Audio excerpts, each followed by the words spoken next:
Hello, everybody. Thank you for joining us today at the European Debate Caravan here in Felix Romuliana near Zaječar. It's a very specific and historical place which is important for this part of Serbia. This is the second debate in Eastern Serbia that we are organizing this week.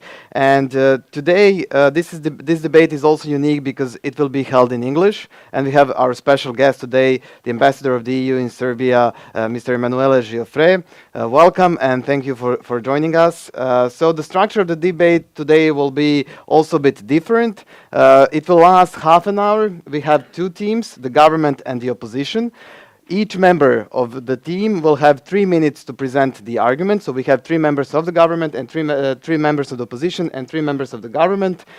Each of you has 3 minutes to explain the arguments. After that, the jury that we have here as well will decide who is the winner.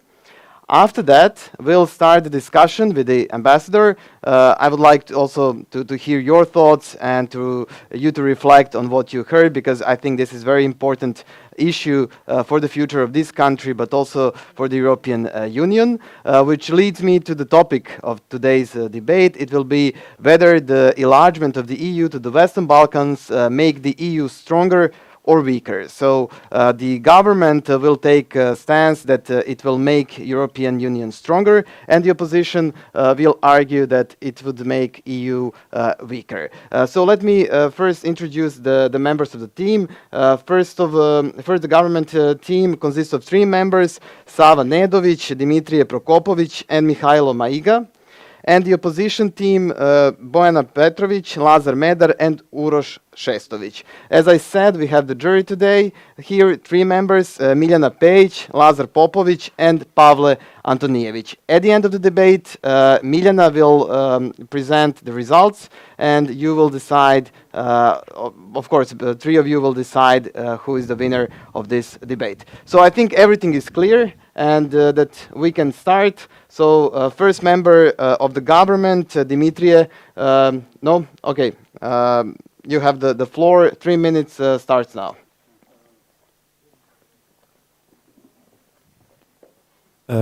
Firstly, I would like to thank everybody for coming.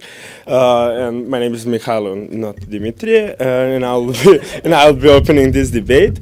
First of all, I would like to start with the values that EU wants to enlarge, and this government thinks that enlargement of the EU to the Western Balkans will actually strengthen the EU. And firstly, I will actually want to talk about the values that the European Union actually cherishes, and why I think and why we think it will be a great thing for both sides to be on the same playing field.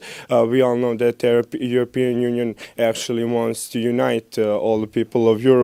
Can offer to the European Union is actually a vast topic of stuff, and one of the things I want to focus now is mostly the industry, coming from agriculture, farming, and also IT industry that's been booming in Western Balkan in the last couple of years. We all know that Balkans have a lot of fertile land, a lot of great green open spaces that can be used for a lot of agricultural stuff that would help the European Union to actually have more diverse, I would say, incomes of different agricultural and farming stuff. Of course, when it comes to IT industry, that is booming in a couple of years, and the science sectors, faculties of technical sciences in the Balkans are among the best in the world, in the top 500 for sure, which will be a great thing to collaborate on for social integration, intellectual property, and of course technological prosperity of the whole European Union, as well as bringing upgrades and better how would I say, quality of life. Western Balkans also have a great geostrategic position in Europe, especially when it comes to immigration from let's say Middle East, and with West Balkans being in the European Union. It's actually much harder to control how many people are coming, where they are going, and if there was a more of a buffer zone, it will be an easier to control everything. Thank you.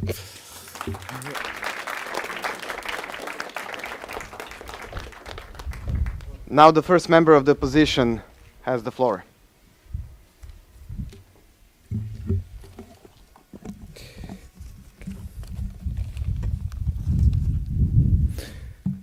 Hello. All right. I would like to start from the point that the government made, that the strategic position of the Balkans would allow the European Union to be much more easily defended. The problem with that is the people of the Balkans, the Western Balkans. So I'm gonna explain it a little bit better. So firstly, since one of the main principles of the European Union is democracy, that would mean that the people elect their leaders. In the Western Balkans, there's been a trend of increase in right-leaning movements. Their support has been growing, and most of these movements have ties, especially in our country, in Serbia. They are more Eastern-leaning, meaning they would support countries that do not have aligning interests with the European Union. What this would do, since the European Union has a consensus, basically all the countries have to agree for something to be done. A country that has a leader that is not aligned when it comes to foreign affairs with the European Union would cause great harm, and it would prolong a lot of the processes when it comes to maybe defense policies, maybe even economic policies. Then we also have another danger, which is the amount of investment that the outer countries, the foreign entities invested into the Balkans, apart from the EU.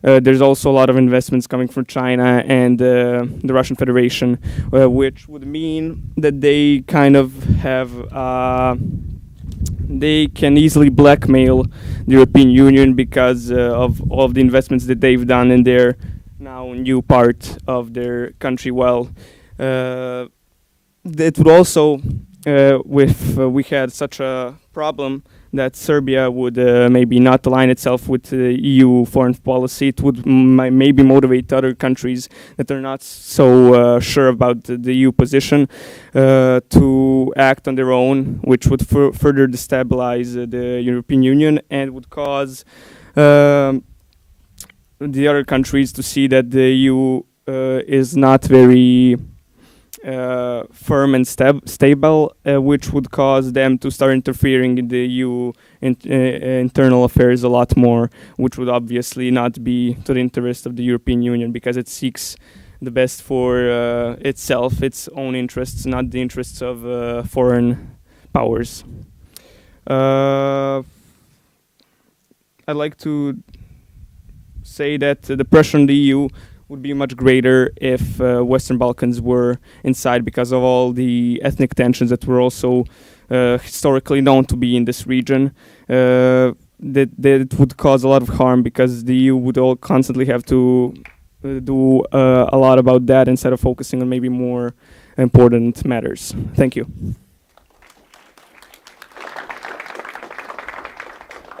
The second member of the government team has the floor.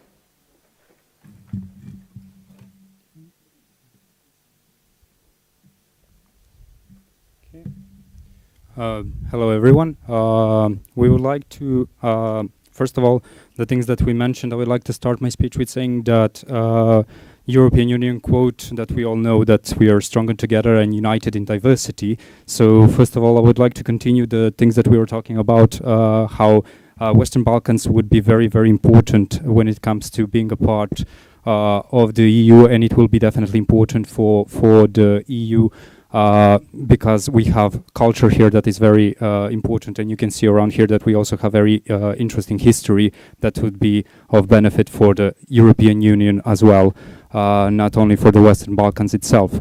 I would like to focus on some things that my colleagues previously mentioned, and those are geopolitically and strategically very important area in Europe, as Western Balkans is at the moment, and to connect that to something that that the opposition has mentioned, and that is the influence of the Eastern countries at the moment, Russia and China, when it comes to that.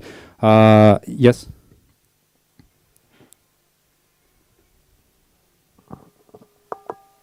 Not sure. Okay, yes. Okay, thank you. How would exactly the culture and history of the Western Balkans help the European, help? I think thank you for your question. I think that I've answered my question with the first sentence, that we are stronger together and united in diversity, and that's the diversity that we have here. I would like to continue saying that when it comes to the influence of the countries that are around, when it comes to the Eastern countries, Russia and China, yes, they do have influence, and it's a minor influence when it comes to Western Balkans, because all of the financial aid, most of the financial aid actually comes from the European Union. European Union is actually giving financial aid to the Western Balkans, and that actually shows how important the Western Balkans is. And also one more thing, I think that it would be more peaceful, and that we would have more stability if the European Union would use this opportunity to let Western Balkans actually be a part of the European Union, because we would have more stability while exchanging the information that are very important to peace and stability. Yes, thank you.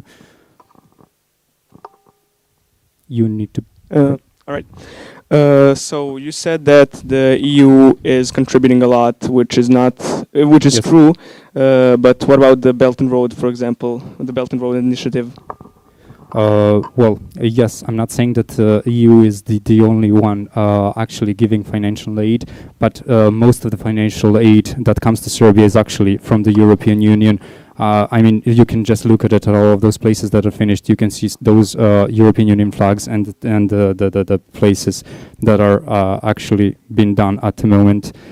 So yeah, one more thing that I would like to add is that peace and security are very important in the region, as we can see that in modern times the Europe is kind of shaked by the things that are happening in the Europe at the moment, and I think that it's very important for Western Balkans to cooperate with European Union much more than it is, and in terms of peace and security. Thank you very much.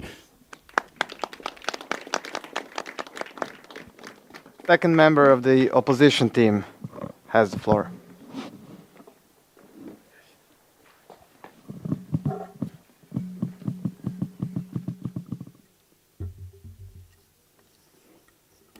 Okay.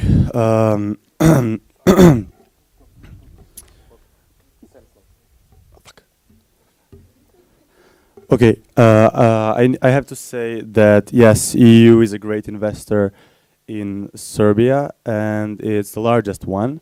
So by joining the EU, nothing would much change for Serbia.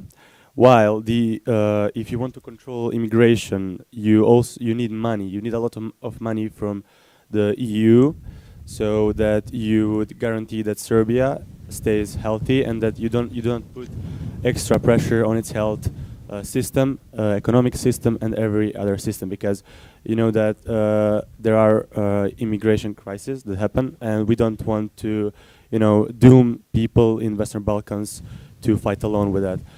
You also have you also have our mentality, the Western Balkans mentality, that is completely different from the EU mentality, and we have the values that are not really matching with the EU values. So what I'm saying is, we are not yet ready to join the EU.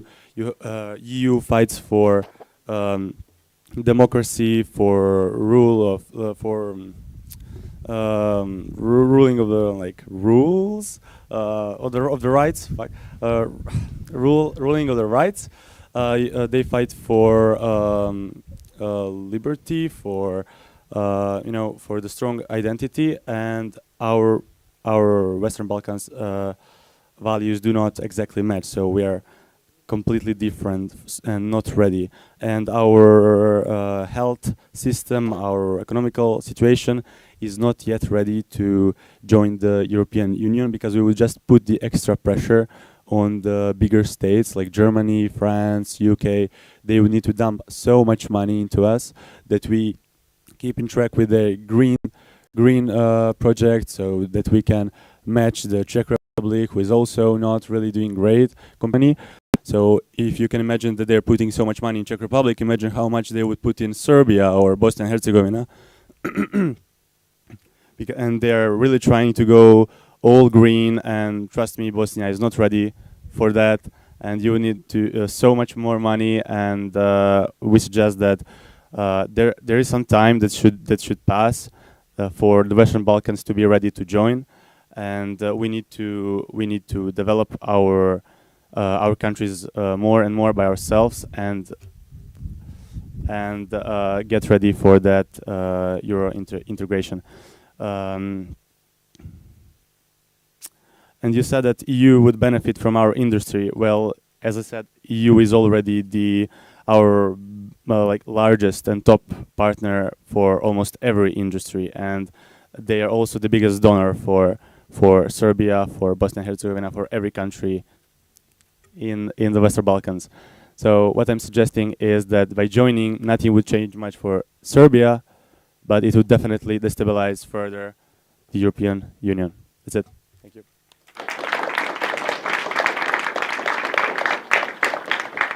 So now it's time for the whip speaker of the government.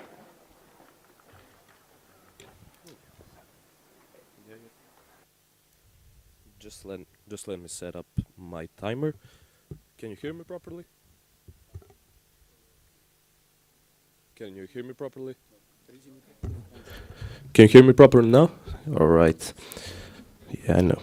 All right, so I will begin as the last last speaker of the government, and I would like to first say that the topic that we talked about is the whole Western Balkans 6, not just Serbia, that you focused on mostly. And I would say that we were in the right because we focused on the investments in the EU, which if the Western Balkans would join the EU, they will get their investments back by getting profits and working more with Western Balkan. And you said all green was one of your points, which we agree with. EU is going all green, and with Vojvodina, with Crna Gora, with Montenegro. I'm sorry, we are expanding the green, and we are focusing on. There is much potential that we can work on. We said our education is top 500 in the world with faculties from IT sector and everyone, and especially with our diversity in the Western Balkans, we are stronger together with diversities. Let's say again, our ethical differences is actually what makes us strong, and the EU is getting its money back by investing in us and by EU letting Western Balkan join the EU. Immigration, there is not an immigration if we are all in the European Union, and with that we would say there would be no immigration because we would all be the same. United the people, collaboration, and just enjoy with the others. And the most our summary is the strength in the EU with the united people, the collaboration with the other countries, great agricultural. I'm sorry. A question? All right. So the question is, you said that we're in the top 500 universities in the world. Can you specify which universities? Because there are multiple. Exactly. There are faculty for the electronic faculties in the world from the Belgrade and FI. I'm not sure how I would translate it to English. So the university in Novi Sad, which is for a program for electronics, is one. I'm not sure which position, but it was top 500 in the world in 2022. I'm sorry, in 2021 to 2022 is now. With that being said, I will also continue with my speaking of my colleagues who said that we have great geostrategical position, we have great agricultural agricultural. No, right now we have great agriculture, and it has potential to be even greater. We have great. Most our money comes from most of our investments come from EU. So China and Russia are not as relevant as the European Union, and peace and security will come with the EU. That's all from me.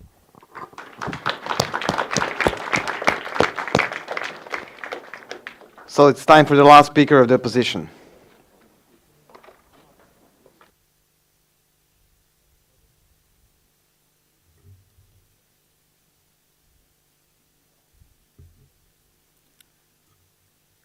Thank you. Firstly, this debate took us through various arguments, and when we're talking about the clashes, we can see many clashes that this debate had. One of them is about different values. This was the most important because European Union and Western Balkans have different values. One of these values is in the green structure. European EU wants to make everything green, but Western Balkans don't really think about that. They have different priorities. Also, a different thing is about the unity. Also, clashes were about stability and destability. Like, would this unity help to stabilize or destabilize European Union?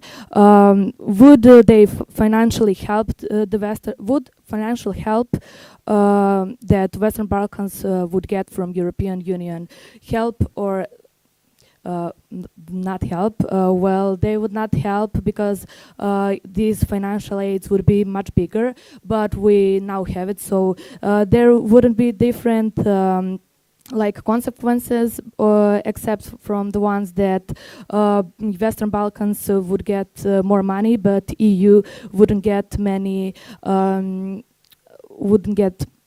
many better solutions for their unity. Also, we talked about financial state, economic state, internal and external politics. We talked about benefits of EU and Western Balkans.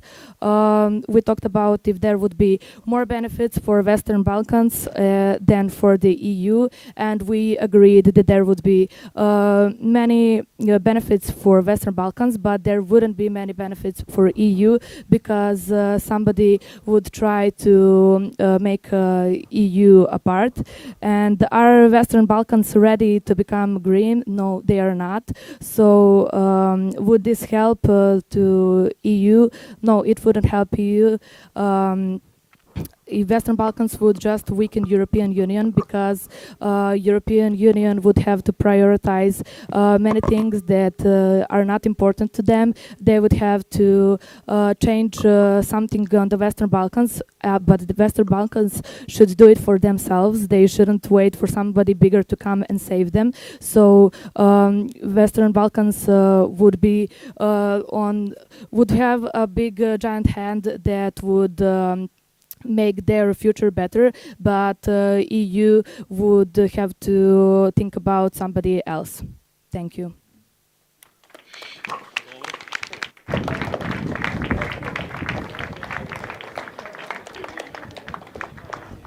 Okay, thank you guys. So we heard a lot, I think, a lot of arguments from mentality to economy, politics, and now it's time for jury to decide. Do you need some time, or are you ready for the decision? Some time. We will be. Okay. I think it's also important to emphasize this, that these opinions and arguments they stood for in the debate actually do not reflect their own personal beliefs and stances. I think that's important to emphasize. And really, thank you for this fruitful debate. I think that we'll have enough material to discuss afterwards, and I would really love to also invite you to be an active part, to take an active part in this discussion. We also here have the students from Zaječar, from high school, so I think that you will also be part of the discussion with the ambassador and the people who were debating today. Thank you for the great debate, and I would like, after the jury decides, to hear the ambassador. How do you see this debate? What are your impressions? And also to make some reflection on what you heard from these young people. So, ready? Okay, Miljana Page will present the results. Thank you so much, Philip. I would like to thank and congratulate to all debaters. You've done a tremendous job. Really, I think that both Laza and Pavle are also proud because we were training the debaters and we were working together for a lot of weeks, actually, and for these 2 days when we arrived in this beautiful part of Serbia. So we didn't have an easy task, really, and we had a short discussion. Of course, we will continue this conversation afterwards, and we will give you the more detailed feedback. But we agreed in this couple of minutes that we had that the opposition was a bit more persuasive. So we congratulate the opposition for winning this debate. Bearing in mind that this debate was actually debated from the perspective. Thank you.